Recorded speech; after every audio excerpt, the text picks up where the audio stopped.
So for the next 30 minutes, we're going to talk about autonomous dispute resolution in a free private city. And the first question to ask really is, if this moves.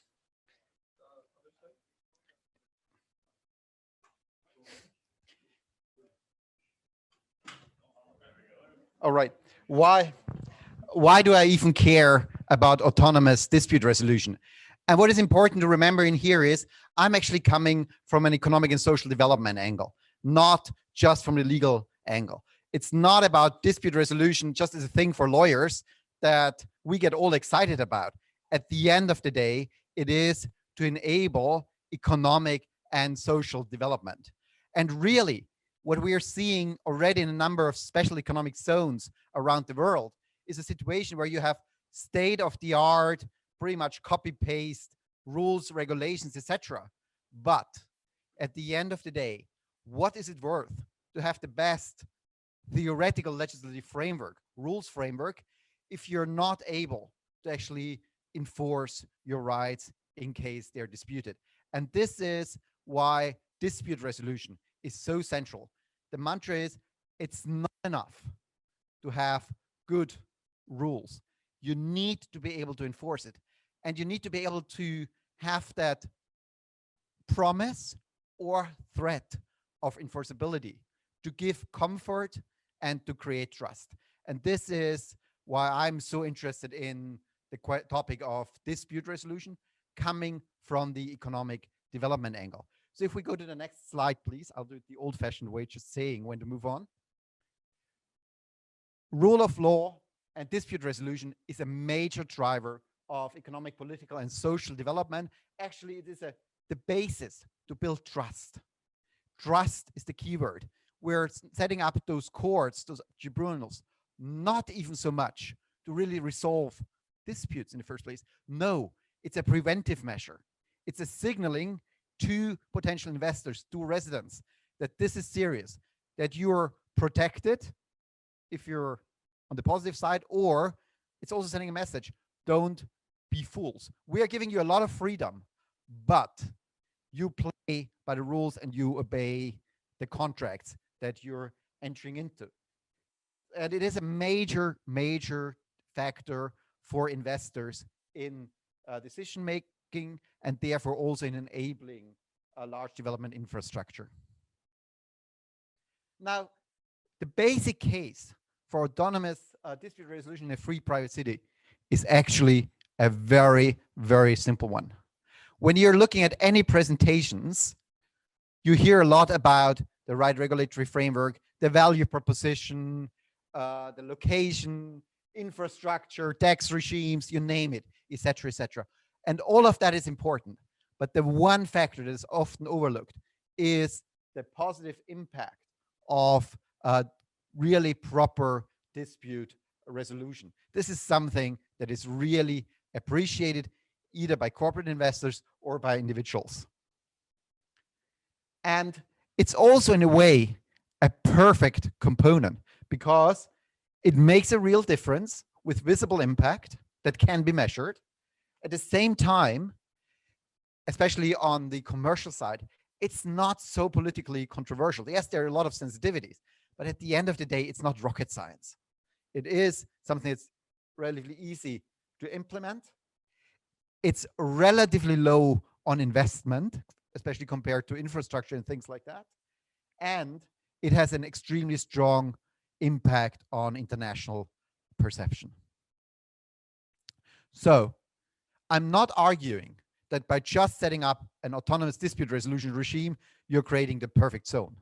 No, there are a lot of components that all need to come together. But the regulatory and judicial environment is one element. If you forget about that one, you will have a problem. And I know free cities are more than just special economic zones, but even if you look just at the statistic of special economic zones, if this component is missing, you're very likely to go down the drain. Now, and this is exactly where the Metis Institute comes in, that I founded with some colleagues and friends a couple of years ago. The Metis Institute basically is about empowering judicial dispute resolution, either in courts or also in alternative dispute resolution. It is a think tank on the future of dispute resolution. It provides project support and advisory, which is also what we TSI were talking about. It also does help on some individual dispute resolution, and it provides skill building in more developed system. Now, the biggest thing, and you'll hear that again in a few minutes, that we are doing different is think of dispute resolution as a customer service. Think of it as a service that customers are paying for. Now, nobody in this room seems to frown right now. If I make that same statement in a room of judges, it's like, oh, what are you saying right now? We're not just a customer service. Well, at the end of the day, with all the sensitivities, all the specificities that need to be respected, it is a service that people have a need for, that they need to pay for, and therefore should be entitled to actually getting what they need, very much in line with what you said on a larger scale, Titus, with the cities. But keep in mind, the basic thought that we have here is judicial dispute resolution as a customer-oriented service. Now, let me give you just one example, and I used to be the executive director of the DFC course. The Dubai International Financial Center, as most of you might be familiar, is a special economic zone in Dubai. It was established in 2004 and has become the leading financial and professional services hub in the Middle East. It is, legally speaking, an island within the United Arab Emirates that's got its own jurisdiction, its own set of rules and everything, even its own residence permits. Now, if you go to the next page, when DIFC started, and I was involved at that stage on the business and commercial side, not the legal side, it wasn't an immediate success. And we did a lot of research into what is it that is missing. And there were a couple of points, but one thing that came again and again is to say, look, you guys have copied state-of-the-art rules and regulation. And that's all great. But if we ever run into any problem, we as investors will be forced to deal with it in the normal courts of Dubai, in Arabic. Is there Sharia in it? We don't understand it, etc., etc. Now, I'm not here, and I'm saying that very explicitly, I'm not here to make any judgment on the quality of Dubai courts. That's not the point. The point is the perception of it. It's the perception of investors. If they have the perception, okay, this doesn't appeal to me, it's a negative point. And so therefore, setting up the IFC courts, and then also the Academy of Law, the Wills and Probate Registry, which is dealing with, to avoid certain Sharia components, which is very specific, and the Arbitration Center. The purpose of that was as much about signaling, as much about reputation building, as it was about dealing with the actual conflicts. And that's something important we should remember. And this also answers the questions I get quite a lot. Why does this need to be done early? Can't we do that a little bit further down the road when we actually have conflicts? No, you don't want to build a court. You don't want to build an arbitration center when you have a conflict to resolve the conflict. You want to set it up front to signal we are serious. If there is a conflict, it's getting resolved. And it's not only getting resolved, but it is getting enforced. And in that way, it is success if you thereby actually reduce the number of cases filed. If you could go to the next page, I could talk about this for hours, but I think some people would have a problem with that. Now, over lunch, I'm very happy to go into some of the smaller details. By the way, I've seen some pictures taken. I'm also happy to then share. That's fine, so you don't have to photograph every slide. But I'm just giving you some highlights here. Happy to go into details in private conversation. But what are some of the key characteristics? And again, it's all about fitting to the need and accessibility. Flexible resolution path. You don't want to have the same approach and the same cost applied to a highly sophisticated case as opposed to something which is pretty straightforward. That's why you need courts, small claim tribunals, arbitration centers, etc. Second, English language. You want to keep it all transparent.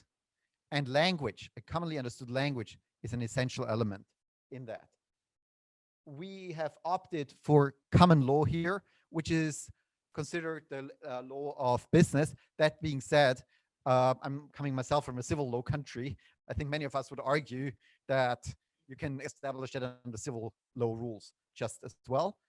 An important point here, and we talked about that already before the seminar here today, Dubai made the remarkable step of actually appointing a bench of international non-Emirati judges.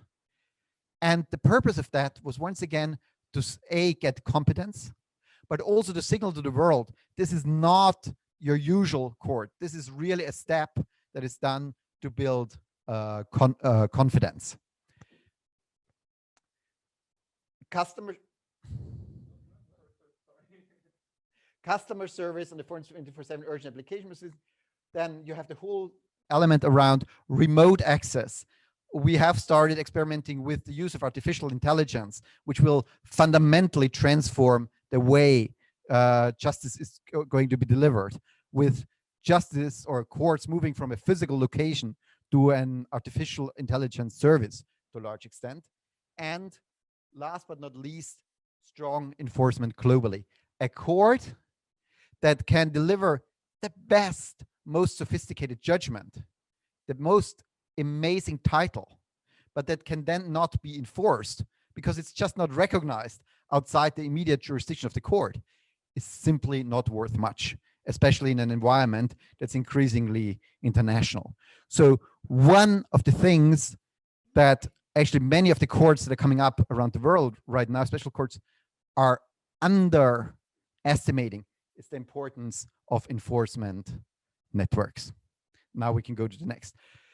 There's a lot of court efficiency frameworks, some of them very sophisticated here, but if you boil it down to what we are really speaking about, it really is about three things. It's about judicial excellence, which is the question of how materially good are your decisions. So that's where you need really well qualified judges, where you need access to databases, et cetera, et cetera. So that's the quality of the decisions, if you like.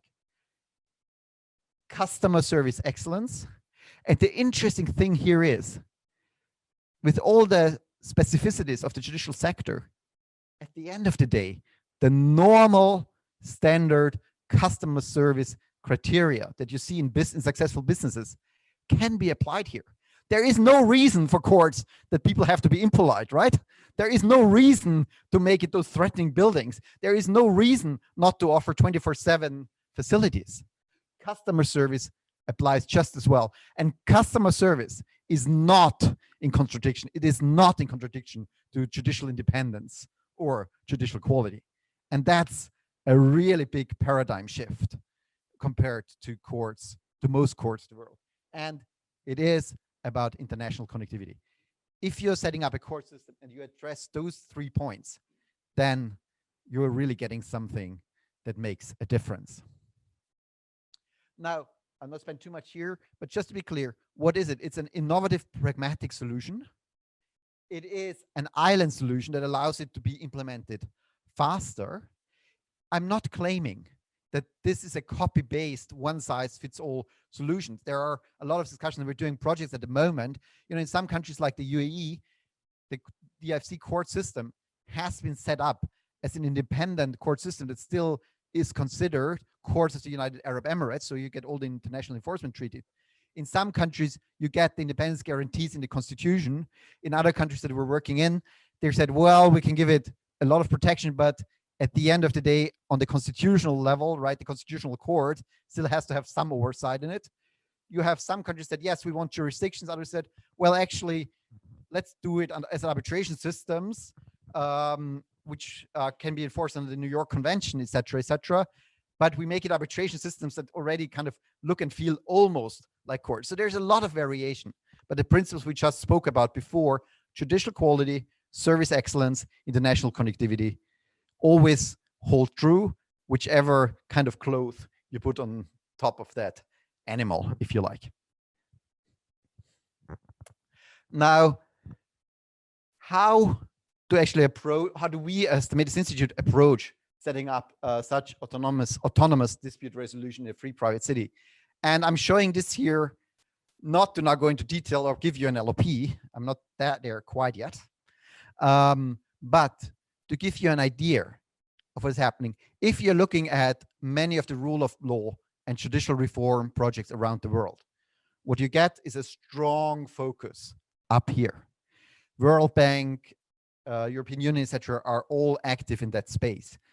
A lot of laws are written. There are model laws on the procedural side as well. You can copy all of that. And I'm not saying it's important. It's the basis. Without the legal regime that enables you, that empowers the courts, you don't have much to do. So this is absolutely important, but it is not enough. And a proper court building needs to have the whole organizational physical setup. That's about processes, procedures. That's about how do you use IT. That is about, what are the actual workflows. So at the end of the day, this is where the legal component meets the classic business design, process design angle, and where you apply those principles that have been tested in industries across the range to the judicial sector. Once again, it's the mantra. Yes, the judicial sector has got its specificities, but that doesn't mean that what applies in all other sectors cannot be applied in this specific area. And that's also where the whole internal and external training and skill building comes in.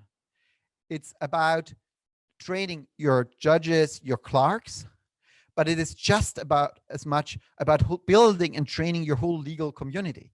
You are working with partners, be it attorneys, be it individuals, to really go and make the best out of the system. And that's all it takes us to one point, which again, I think in this group here, nobody will really dispute. But another thing that if you're talking to judges, very senior judges, it gives them a bit of a frown.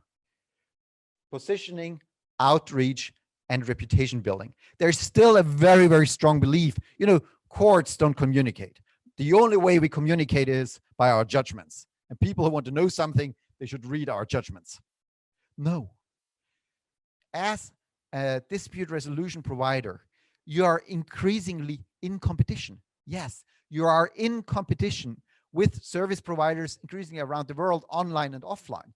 You need to position yourself. You need to tell the world what you're offering. And you need to tell them not for your own vanity. No, you are a service provider.